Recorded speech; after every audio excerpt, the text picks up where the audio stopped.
Autre genre de défilé et autre genre de costume. On revient sur cet article du journal L'Opinion qui a fait grand bruit cette semaine. L'école ferait face un peu partout en France à une épidémie, c'est le mot choisi par le journal, de tenues religieuses, de tenues islamiques, des abayas ou alors des camis à l'école. Est-ce que c'est vrai et surtout, est-ce que c'est légal? On en parle avec Guylain Chevrier. Bonjour à vous. Bonjour. Soyez le bienvenu sur Sud Radio. Vous êtes docteur en histoire et vice-président du comité Laïcité République. Le journal L'Opinion qui cite pêle-mêle de nombreux exemples qui sont venus de Grenoble, mais aussi en Auvergne, du côté de Bordeaux ou alors dans le nord du pays, avec des élèves qui mettent des sweats à capuche et des robes assez amples, par exemple, comme si c'était un foulard grâce à la capuche. Est-ce que c'est légal ou pas? Alors écoutez, je crois que tous les signes ostentatoires d'appartenance religieuse, et ils en font partie, Ouais. doivent être proscrits strictement. Ça, c'est la loi. Sauf que quels sont justement ces signes? Comment on fait pour les détailler? Mais écoutez, d'abord, ne serait-ce qu'à travers la revendication de ces jeunes, puisqu'ils ne les mettent pour rien. Ils arrivent à la porte de l'école avec, par exemple, une djilbab qui est une longue robe avec une capuche qui est rabattue sur les épaules. Ils rentrent dans l'école et ensuite, dans la cour d'école ou effectivement dans les couloirs, c'est ce qui est d'ailleurs rapporté, eh bien, ils remettent leur capuche. Et donc, effectivement, le but est bien de jouer avec la loi. Du 15 mars 2004, effectivement, qui proscrit les signes ostentatoires religieux dans l'école publique, qui est une école laïque.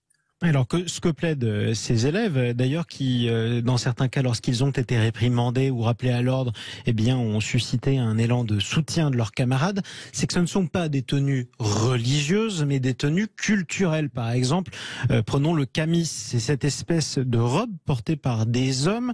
C'est pas une prescription religieuse, a priori. Ben, écoutez, c'en est une dans la mesure où, effectivement, l'influence du salafisme et du wahhabisme est à l'origine du port de ce type de vêtements. Là, il y a un lien, c'est vrai. Distingue sur soi quelque chose qui montre qu'on a une sorte de peau qui est au-dessus de tout le reste. Donc, si nous voulons effectivement pouvoir vivre dans une société où on partage d'abord les valeurs et principes républicains qui sont tout simplement ce qui relève de la liberté historiquement, de ce qui s'est construit pour nous émanciper d'un certain nombre de contraintes, qui étaient aussi le propre d'une religion qui était dans l'État. Et donc, si on veut effectivement respecter cette école publique laïque, il va falloir absolument prendre des mesures et être au clair, clarifier, parce qu'on est toujours dans des ambiguïtés, des confusions qui font que depuis des années, on est dans cette situation.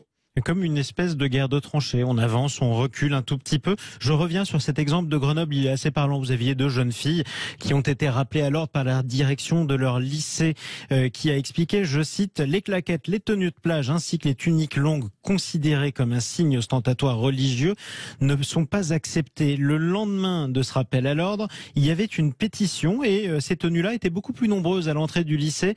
Et le journal L'Opinion qui remarque que cet événement a eu lieu la même semaine où le maire de Grenoble, Éric Piolle, a décidé d'autoriser le burkini dans les piscines. Est-ce que ça veut dire que tout est lié?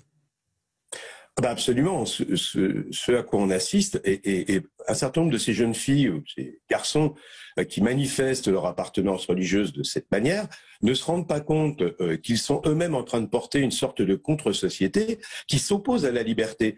Parce que le jour où cela va se traduire par un communautarisme très fermé qui va avoir de l'emprise sur eux, ils n'auront plus le choix de le porter ou de plus le porter. Donc il faut quand même qu'ils se rendent compte qu'ils participent de quelque chose qui va à l'encontre de la liberté. Mais en même temps, on est dans une logique, je parlais de confusion, on oppose à l'égalité la non-discrimination, on est de plus en plus en train de relativiser les cultures en nous disant que tout se vaut, que effectivement la reconnaissance de la diversité culturelle serait devenue une dimension essentielle des droits humains, qu'on met sur le même plan que le fait tout simplement de respecter la loi commune. Donc on est dans des confusions qui entretiennent cette ambiguïté, et effectivement le burkini participe de cette réalité.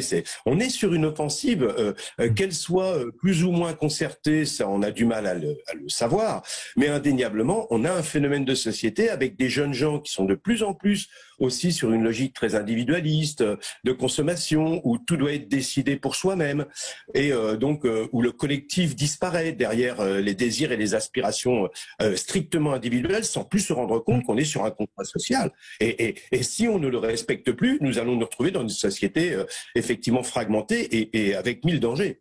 Dernière question, en quelques mots, Guylain Chevrier, s'il vous plaît. Le président de la République, Emmanuel Macron, a réagi à cette information en demandant à l'Éducation nationale la clarté sur les chiffres de ce genre d'incident. Et il a appelé à la fermeté et au respect de la loi. Est-ce qu'il est suffisamment ferme pour vous ?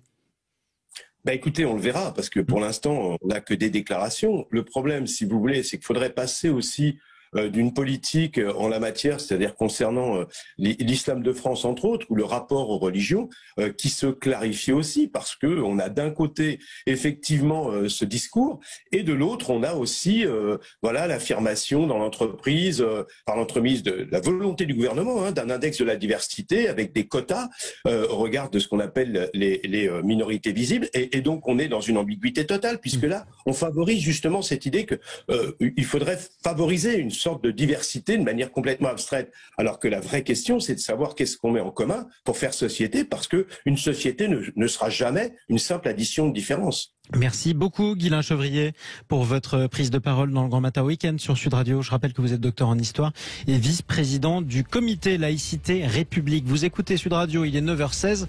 Dans quelques instants, on parle immobilier. On parle IMO, c'est avec Marc Ezrati et toute son équipe. Mais juste avant, on accueille Gérard qui nous appelle de Condom. Bonjour à vous, Gérard. Bonjour, comment allez-vous les affranchis? Ça va, on est tous affranchis de toute façon. Bienvenue à vous, vous nous avez appelé au 0826 300 300. Vous étiez le 8e appel, on vous félicite. Vous aimez les camions, Gérard? Ah oui, parce qu'il y en a de très beaux. Même si ça pollue un peu, il faut l'avouer. Effectivement, écoutez, on vous salue et on vous félicite parce que si vous aimez les camions, vous allez être servi, si j'ose dire.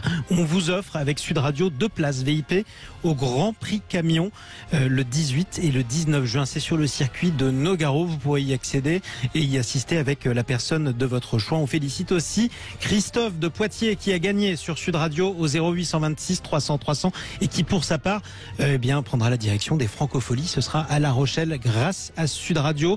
Félicitations à vous tous. Merci à vous, Gérard. Et surtout à Sud Radio, parce que franchement, ça me fait très plaisir. Écoutez, on vous embrasse. Ça nous fait plaisir que ça vous fasse plaisir. Allez, continuez à écouter Sud Radio. On se retrouve dans